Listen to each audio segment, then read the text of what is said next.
Hey, BR101255 here, and seeing as how I dumped on Ubuntu's latest release yesterday, I thought it would be only fair to expand my horizons and try out another operating system and give a quick review. So I went completely out of my comfort zone and I installed Fedora 20. Now Fedora 20, for those of you who don't know, is it's sponsored by Red Hat Corporation, and it's their open source release, and a lot of the bleeding edge features that one would find in Red Hat Enterprise Linux are sort of tested out in Fedora. But that's neither here nor there. And I'll tell you, the installation was easy once I figured out how to point the installation at the hard drive partition that I wanted to install it on. And yes, I installed it on actual hardware, and for a couple of reasons. One, I wanted to test out the use case because what I installed it on is a desktop computer that I built about 6 years ago. That, from day one, it ran, it dual booted Windows XP and whatever flavor of the month of Ubuntu or Linux Mint was.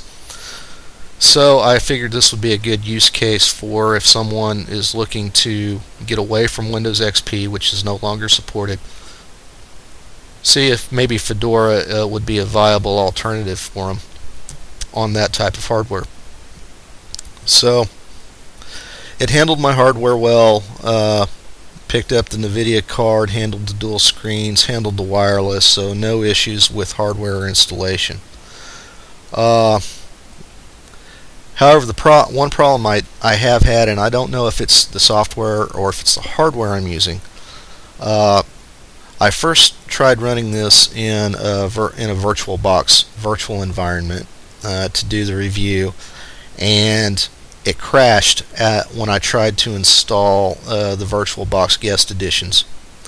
So it was a no-go on the virtual. So I moved it to actual hardware, and it runs fine on real hardware. The only problem is the screen capture that when I tried to run a screen capture on it to actually do this review, it locked up the computer with GTK record my desktop. So this review, you're not going to get a real good picture from this review because I'm actually running this from screen captures.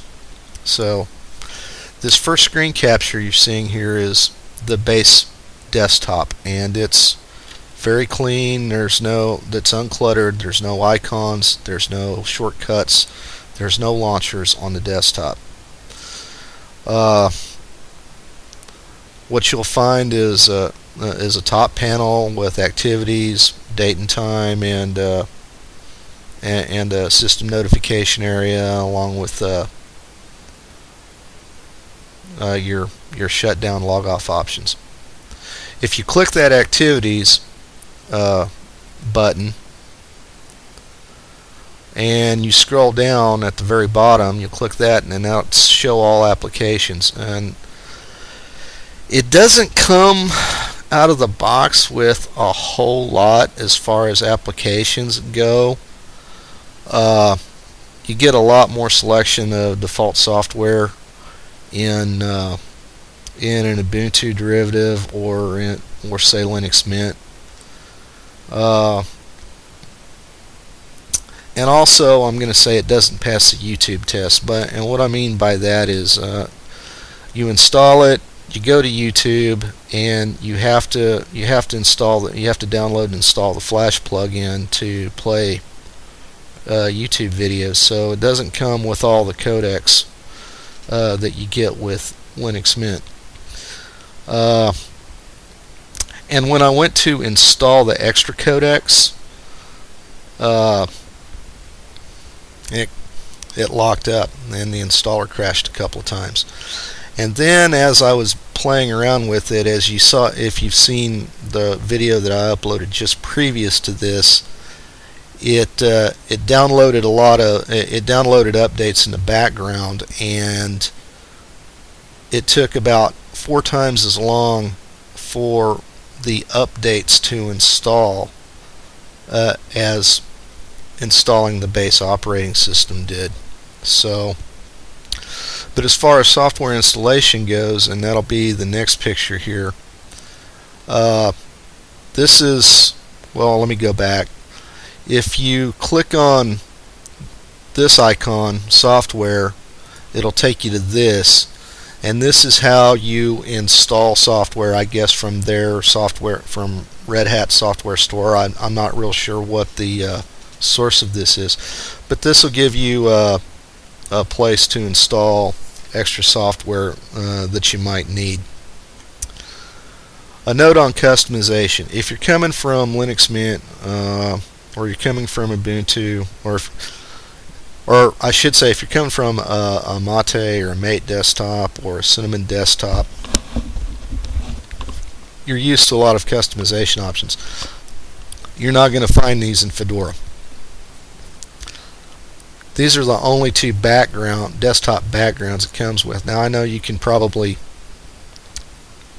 install more, but as far as built-in being able to change themes or do whatever, it's just not there. So if you're someone who really likes to have a lot of fine-grained control over your desktop environment, if you like to tweak things, if you like, for lack of a better term, bling or eye candy, you don't get it out of the box with Fedora. There's more you have to do, and I haven't gotten into it enough to know really how easy that is. So let me bottom line this for you. It doesn't suck. It's not unusable. And in my opinion, this Gnome Shell environment is more usable than what you get with Ubuntu and their Unity desktop environment. But honestly, there's nothing here that's going to say, ooh, I got to have that. I'm going to switch from Mint and I'm going to use this instead of Mint. And I wouldn't recommend this to someone who's switching from Windows XP. And honestly, I don't see, like, if you're trying to get someone to switch from Windows 7, I don't see a reason to switch from Windows 7 to this either, unless you're just really into the whole free software, open source software philosophy. But that's my take on it. It doesn't suck. It's usable. And I know there's a lot of Fedora partisans out there, and this is what they like, and I can see things there are to like in there, but it's really not for me. So that's my take on Fedora 20, and this is BR Tidwell 55, and thank you for watching.